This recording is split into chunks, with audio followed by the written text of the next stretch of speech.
എപ്പോഴും ഓരോ വ്യക്തിയുടെയും ചെറുപ്പകാലത്തെ അവൻ്റെ കുടുംബ പശ്ചാത്തലം പഠിക്കുന്നത് നല്ലതാണ്. ലോകത്തിൽ വിമർശകരായി വരുന്നവരെല്ലാം കുടുംബ പശ്ചാത്തലം പഠിക്കുന്നത് നല്ലതാണ്.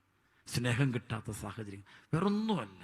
ദാരിദ്ര്യമോ കഷ്ടപ്പാടോ ക്ലേശമോ പണമുണ്ടോ ഇല്ലയോ എന്നുള്ളതൊന്നുമല്ല ശരിക്കും ഈ ചെറുപ്പത്തിലുള്ള പ്രശ്നം. അവനും അവക്കും വേണ്ടവണ്ണം മാതാപിതാക്കളുടെ സ്നേഹവും കരുതലും കിട്ടിയിട്ടുണ്ടോ നോക്കിയാൽ മതി.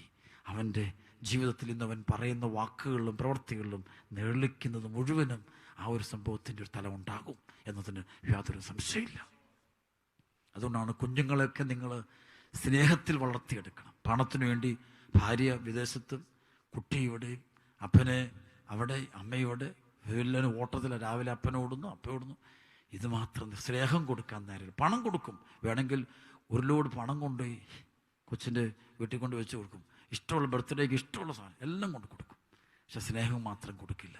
സ്നേഹം കൊടുക്കുന്നത് പണത്തിലൂടെയൊന്നുമല്ല, നമ്മുടെ സാന്നിധ്യമാണ്. ഒരാളൊരാളെ സ്നേഹിക്കുന്നതിന് ഏറ്റവും വലിയ അടയാളം ആ വ്യക്തിയുടെ കൂടെ ആയിരിക്കലാണ്. അല്ലാതെ സ്നേഹിച്ചു എന്നൊരിക്കലും പറയാൻ പറ്റില്ല. നമ്മൾ ഭക്ഷണപ്പൊതികളോ അല്ലെങ്കിൽ സമ്മാനപ്പൊതികളോ ബർത്ത്ഡേ ഗ്രീറ്റിങ്സോ ഒന്നും കൊടുത്തുകൊണ്ടൊന്നും സ്നേഹമല്ല. സ്നേഹത്തിനൊരു അടയാളമുള്ളൂ, സാന്നിധ്യം. ഈശോ നമ്മെ സ്നേഹിക്കുന്നതിന് ഏറ്റവും വലിയ അടയാളമായിട്ട് സഭ പറയുന്നത് പരിശുദ്ധ കുർബാനയാണ്.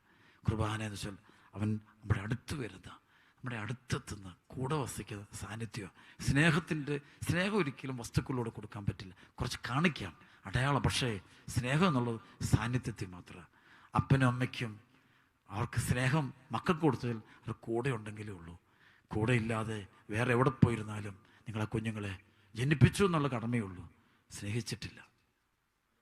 ഇത് പല കുഞ്ഞുങ്ങളും വഴിതെറ്റിപ്പോകുന്നിടത്തെല്ലാം സോറി ടു അവർക്ക് സ്നേഹം കിട്ടിയിട്ടില്ല.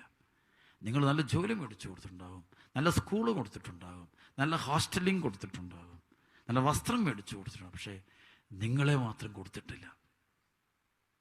ഭാര്യ ഭർത്തൃ ബന്ധങ്ങൾ അകലുന്നതിൻ്റെ അതാണ്. സ്നേഹം കൊടുത്തിട്ടില്ല. അവൾ ചോദിച്ച സാധനം എല്ലാം കൊടുത്തു, അവൻ ചോദിച്ചെല്ലാം കൊടുത്തു, പക്ഷെ നിങ്ങൾ സാന്നിധ്യം കൊടുത്തിട്ടില്ല. സാന്നിധ്യം, സ്നേഹം നിറഞ്ഞ പ്രൊട്ടക്ഷൻ കൊടുക്കുന്ന സാന്നിധ്യം കൊടുത്തിട്ടില്ല. ആ കൊതു കൊടുക്കാതെ ഒരിക്കലും സ്നേഹിച്ചു എന്ന് പറയാൻ പറ്റത്തില്ല.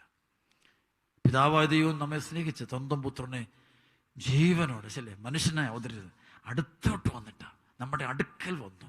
നമ്മളെ ദൈവം തൻ്റെ ജനത്തെ സന്ദർശിച്ചപ്പോഴാണ് സ്നേഹം വെളിപ്പെട്ടത്. കുരിശിൽ വെളിപ്പെട്ടതും നമ്മുടെ അടുത്തേക്ക് വന്നുകൊണ്ടാണ്.